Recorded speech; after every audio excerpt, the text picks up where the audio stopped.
High in the mist-shrouded plateaus of Ethiopia, where time itself seems to breathe differently, there are sanctuaries carved not from wood or brick, but from the living rock of the earth. Within these silent, monolithic churches, far from the fires of empire that consumed the great libraries of the ancient world, a story has been kept safe. It is a story that has survived millennia of silence, protected by a lineage of guardians who understood that its time had not yet come. Imagine, for a moment, that the narrative of humanity you have been told, a story of frailty, of sin, and of a fall from grace, is not the whole story. What if it is merely a single chapter, edited and rewritten by those who feared the power of the original text?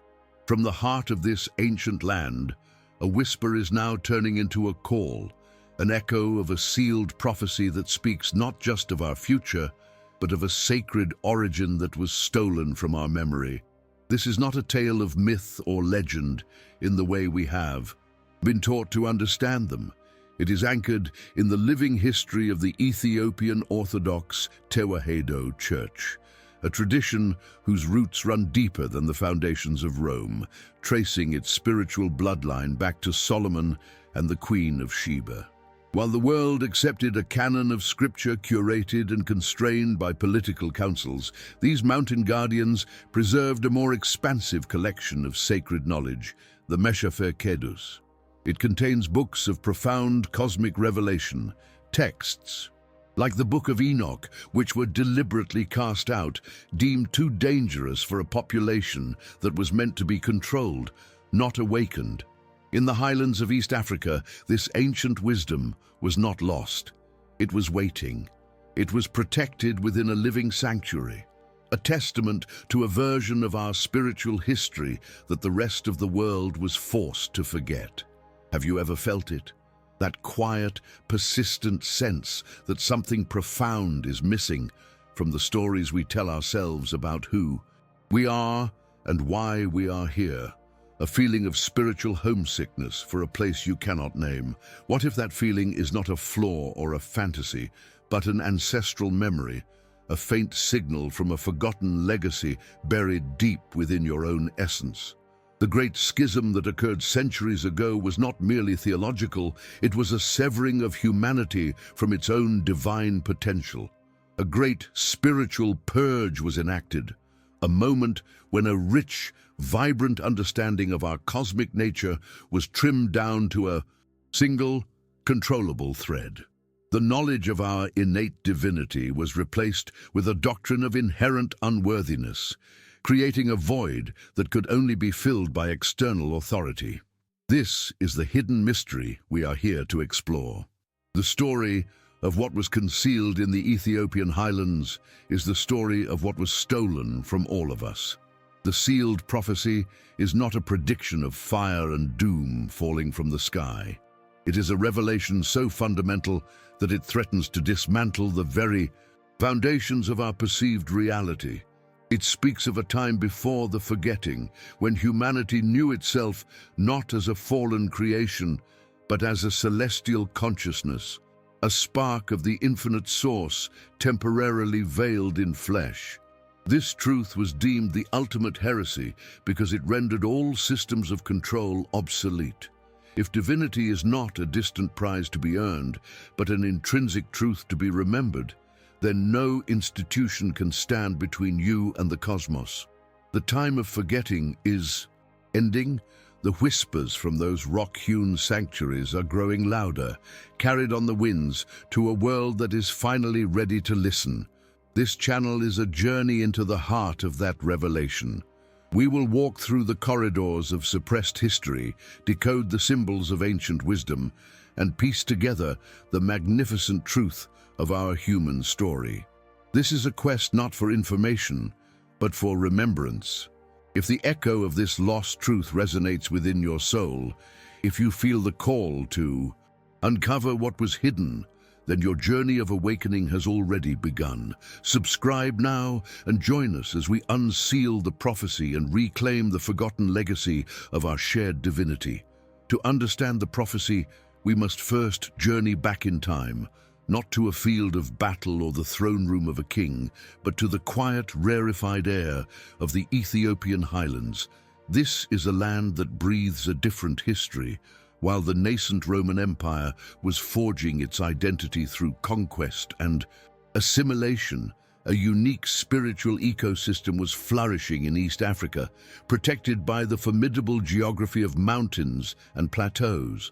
The kingdom of Axum was not a remote outpost of a foreign faith. It was a spiritual center of immense power and antiquity, a place where the streams of Abrahamic tradition flowed in a purer, less diluted form. Its lineage did not begin with the apostles of a new religion, but reached further back into the mists of time, claiming a direct connection to the wisdom of Solomon and the mystical Queen of Sheba. This was not a borrowed faith. It was an inheritance, guarded with the same reverence as the sacred Ark of the Covenant, which tradition holds rests in a humble chapel in Axum to this day.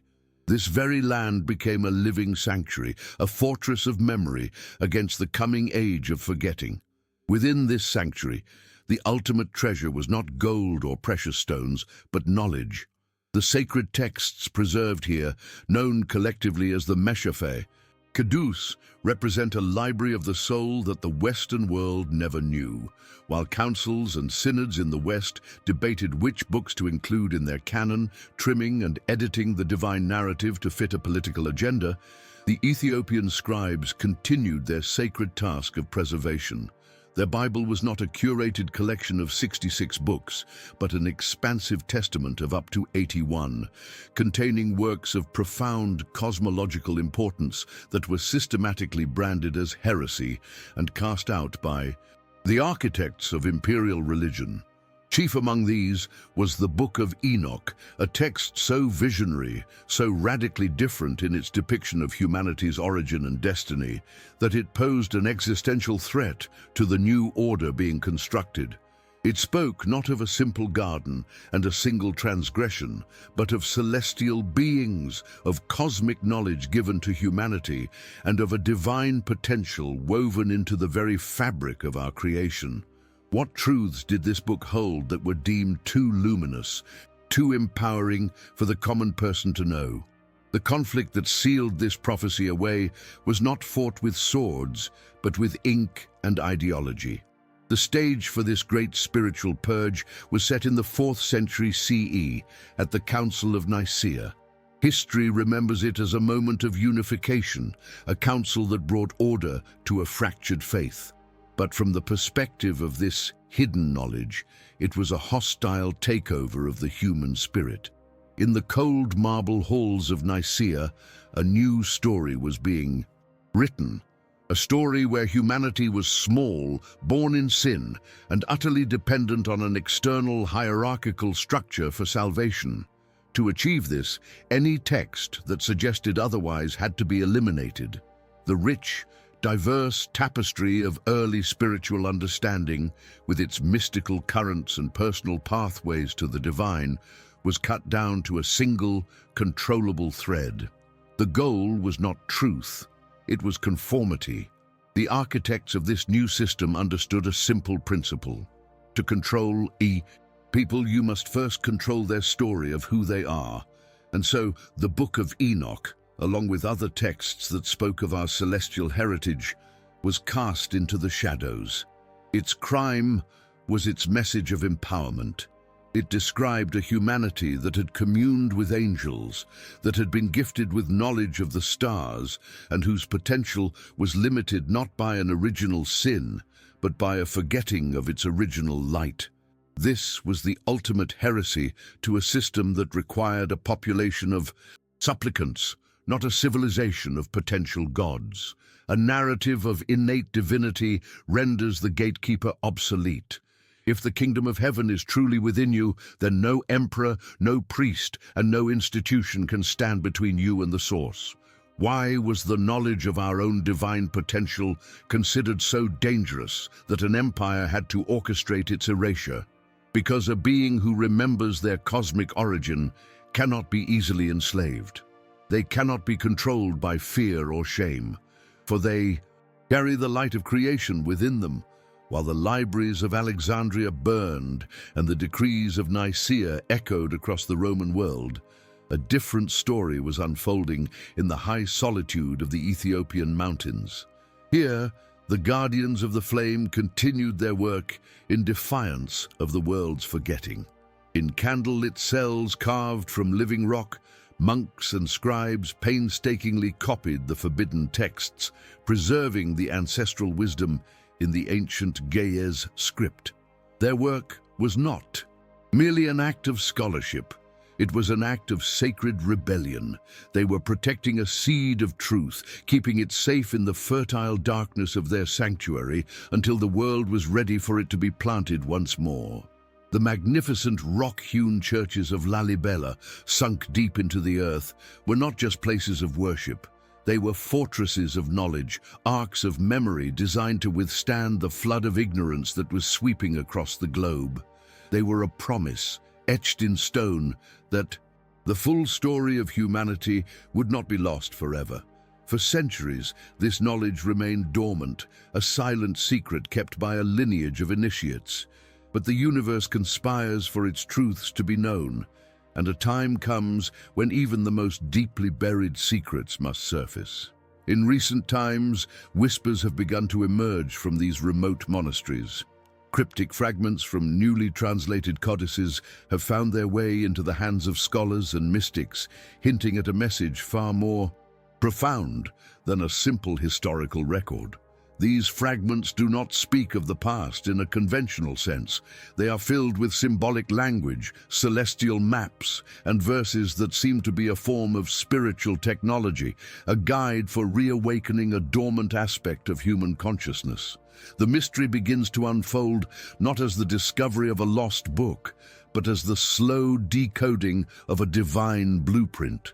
A sealed prophecy intended not for the people of the 4th century, but for a future generation that would have the eyes to see and the ears to hear.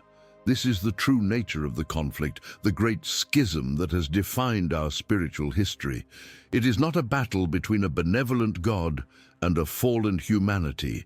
It is the enduring tension between awakened consciousness and enforced ignorance, between the limitless truth of our being and the rigid systems that seek to define and confine us. The system that occulted this knowledge did so out of the deepest fear an empire can have, the fear of becoming redundant. It built its foundations on our perceived smallness, our supposed unworthiness, our need for an intermediary. The revelation contained within the Ethiopian prophecy does not just challenge a few lines of dogma. It threatens to dismantle the entire edifice. It suggests that the long winter of our spiritual amnesia is coming to an end, and that the keys to unlock our own sealed divinity have been waiting for us all along, preserved in the heart of Africa, waiting for the moment of the Great Awakening. What would change within you if you knew that the story of your fall was a lie and the memory of your true celestial nature was simply waiting to be reclaimed? The proof of this forgotten legacy is not found in a single dusty scroll, but in a living tapestry of evidence woven from threads of ink, stone, and memory. It is a mosaic of sources that, when viewed together, reveals a picture of our origins so profound it was deliberately shattered and its pieces scattered. The first and most undeniable proof lies within the pages of the Meshafeh Kedus itself, specifically in the forbidden text known as the Book of Enoch. Cast out by the Western Church, it was preserved in its entirety only in the ancient Ge'ez language of Ethiopia. This is not a simple chronicle of prophets and kings. It is a work of staggering cosmological vision. It speaks of a time when the veil between heaven and earth was thin, when celestial beings known as the Watchers descended and shared divine knowledge with humanity, the secrets of the cosmos, the patterns of the stars, the arts of civilization. This text does not depict humanity as a flawed creation stumbling out of a garden in shame. Instead, it presents us as the inheritors of celestial wisdom, beings whose very nature was infused with a divine spark from the beginning. The exclusion of this book was not a matter of theological debate. It was an act of cosmic censorship.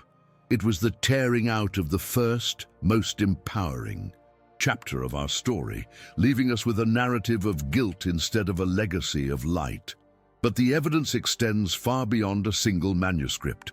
The very structure of the Ethiopian canon is a testament to a truth that refused to be downsized.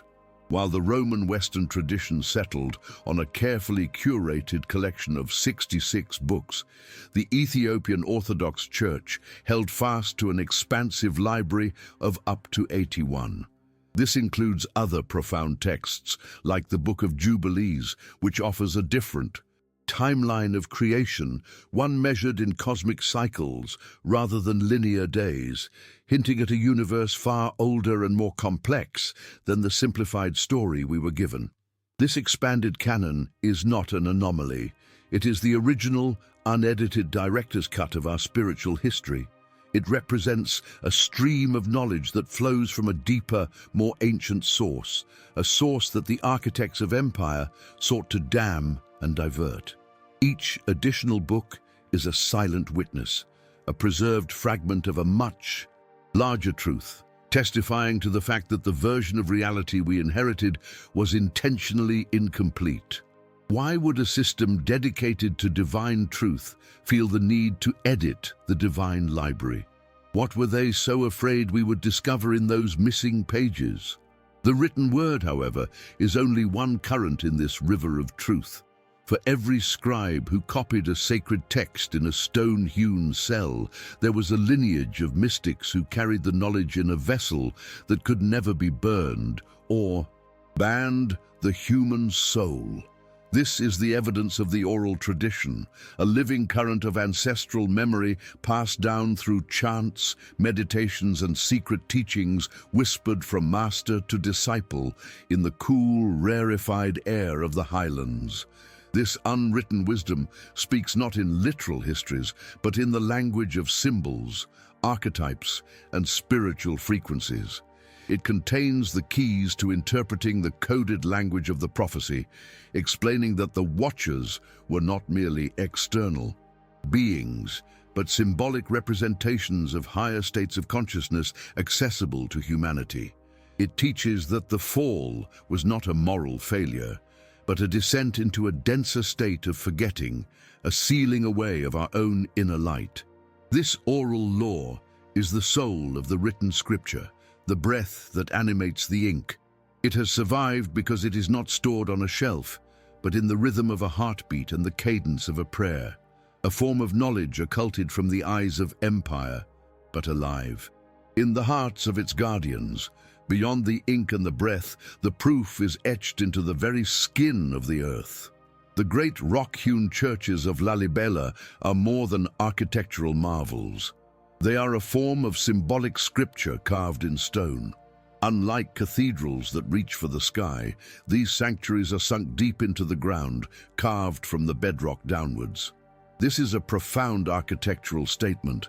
It suggests that the holiest place is not found by ascending to an external heaven, but by descending into the depths of the earth and the depths of the self. Scholars of esoteric symbolism see these 11 churches as a terrestrial map of a celestial reality, a mandala of stone meant to guide the soul back to its source.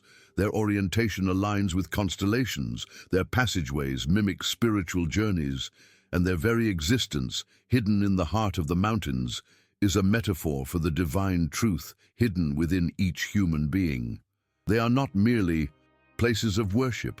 They are artifacts of awakening, a silent, unshakable proof that the path to the divine is an inward journey, a truth the builders of external hierarchies could never afford to admit.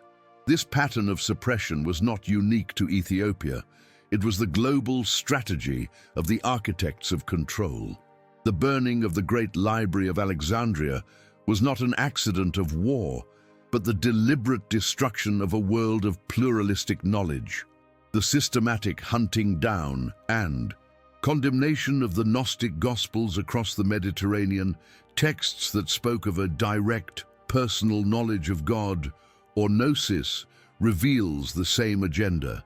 The Gospel of Thomas, for instance, contains sayings of Jesus that declare, "The kingdom of the Father is spread out upon the earth and people do not see it," a message identical in spirit to the Ethiopian revelation of our innate divinity. When you see this pattern, you realize that the preservation of the Mashafekedus was not an isolated event, but a successful act of spiritual rebellion against a worldwide purge of human potential. Ethiopia became a time capsule, a sanctuary that held the light steady while shadows fell across the rest of the world. Why would a single, unified system fear so many different voices, from Egypt to Ethiopia, all whispering the same essential truth, that the kingdom of heaven is within you? Ultimately, the proof is not in any single piece of evidence, but in their powerful convergence. It is the way. The celestial maps in the Book of Enoch align with the secret oral traditions. It is the way the architecture of Lalibela mirrors the spiritual journey described in the Forbidden Gospels.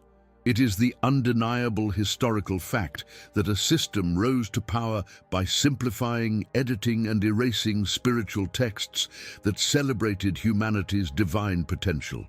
All these sources, when brought together, point to a single, staggering revelation.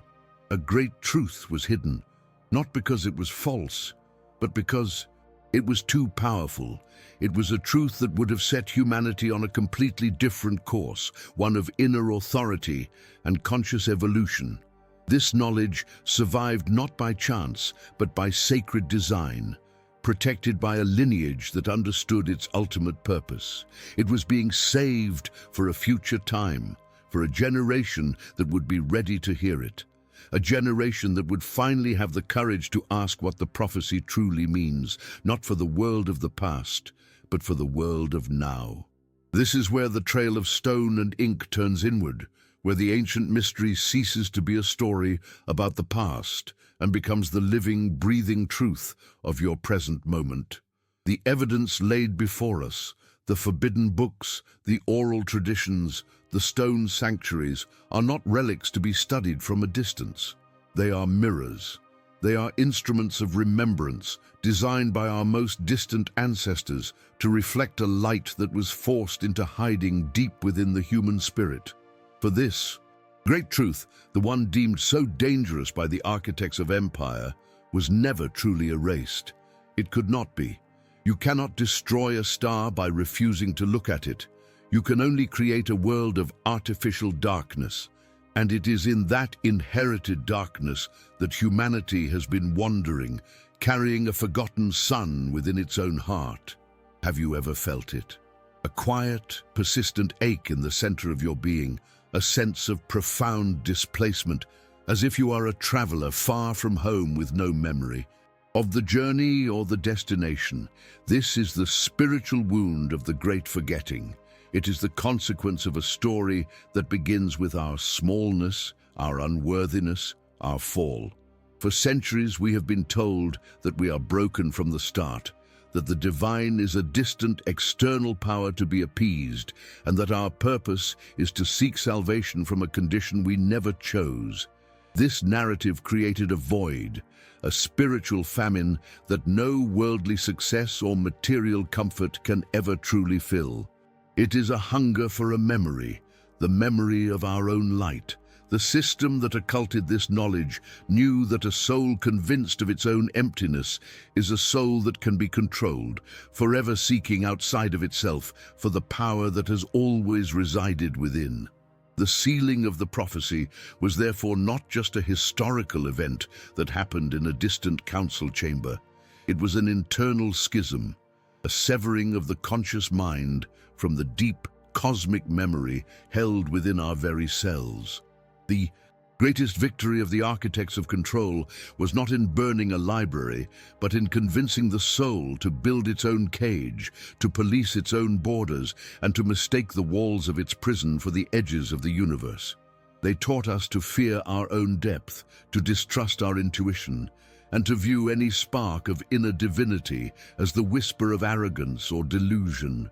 And so we learn to forget, generation after generation, passing down the amnesia like a sacred heirloom, until the memory of our celestial nature faded into the realm of myth, a fairy tale for children and mystics, but a memory so profound, a truth so fundamental to the fabric of our being can never be completely extinguished.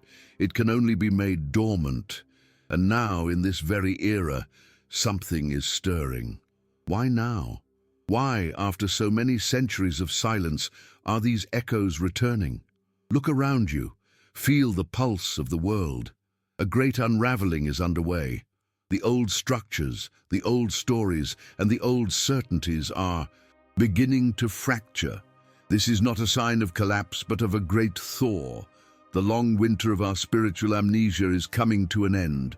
The persistent feeling of emptiness that has haunted humanity is now intensifying, reaching a critical point where it can no longer be ignored or medicated away.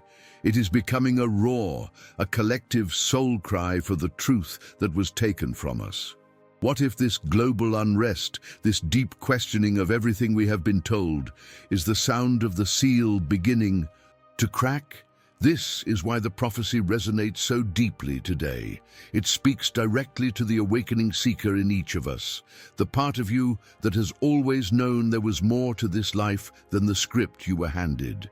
It affirms that your feeling of being an outsider in a world that does not make sense is not a flaw, but a sign of your awakening. It is the ancestral memory within you, beginning to stir from its long slumber. The prophecy is not just a message from the past, it is a living transmission, a frequency that is now being broadcast across the planet, searching for the receivers who are tuned to listen. It is a call to the guardians of the flame that have been reincarnated in this time, souls who carry a cellular memory of the promise to keep the light alive. Are you one of them? Do you feel the resonance of this ancient wisdom awakening something within you? The tension we feel in the world is the tension of a great revelation struggling to be born. The prophecy reveals that the darkness we see is not an invading force, but the shadow cast by our own forgotten light. The systems of control are doubling their efforts, becoming more rigid and more dogmatic, precisely because they sense their time is ending.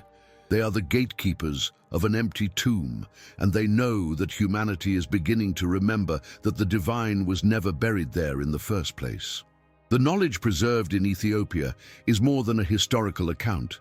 It is a form of spiritual technology. It is a vibrational key, a set of instructions coded in symbol and allegory designed to unlock the dormant divine potential within human consciousness. It is a blueprint for the second genesis of humanity, a conscious return to the state of celestial awareness that was our original inheritance. We are now moving beyond the discovery of what was hidden and into the process of its activation.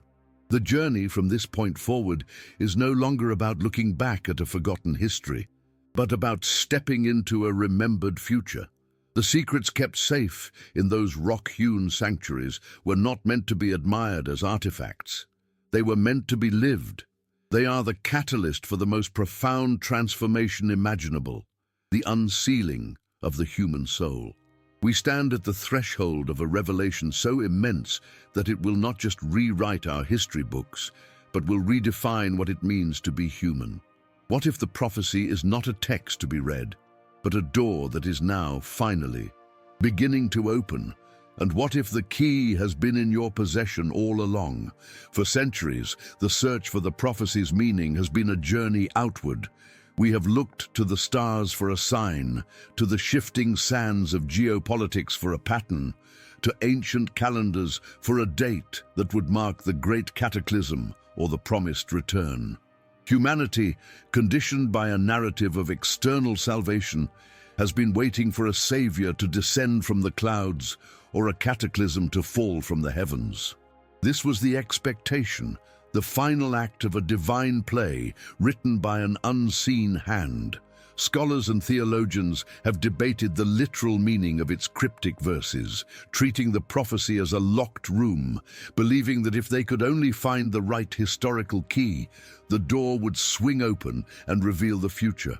They were looking at a celestial map and trying to find a street address, searching for an event in time while the prophecy was speaking of a transformation in consciousness. But here, in this moment, the floor gives way.